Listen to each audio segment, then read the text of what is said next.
नमस्कार, स्वागत आहे आपले जागृती न्यूज चॅनलमध्ये। बातमी आहे मुडशिंगीहून। ज्ञानेश्वर महाराज यांची 750वी जयंती मोठ्या उत्साहात साजरी।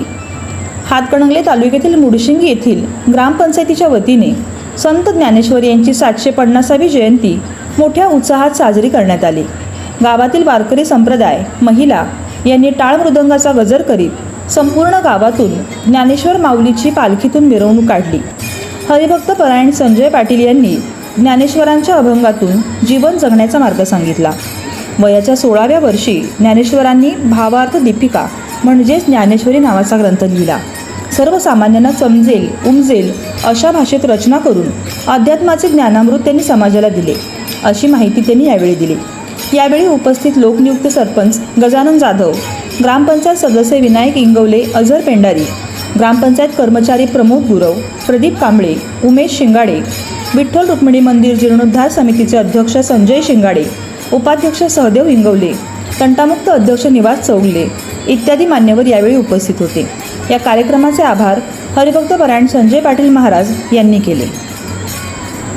हरिभक्त परायण संजय पाटील यांनी ज्ञानेश्वरांच्या अभंगातून जीवन जगण्याचा मार्ग सांगितला। त्या जन्मदिनानिमित्त आपल्या मुडशिंगी ग्रामपंचायत आणि विठ्ठल मंदिर जीर्णोद्धार समिती ट्रस्ट आणि पूर्ण शाळा विद्या मंदिरच्या सगळ्यांच्या मार्फत आपण दिंडी काढलेली आहे। महाराज, आपण दिंडी काढलेली आहे।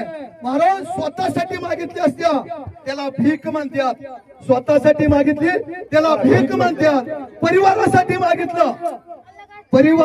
मागितलंय त्याला भिक्षा म्हणतात। महाराज, परिवारासाठी मागितलेला भिक्षा म्हणतात आणि गावासाठी मागतोय आपण सगळ्या गावासाठी मागतोय। फॉर एक्झाम्पल आपण आपल्या मंदिरासाठी मागितलं त्याला देणगी म्हणतात। महाराज, त्याला देणगी म्हणतात।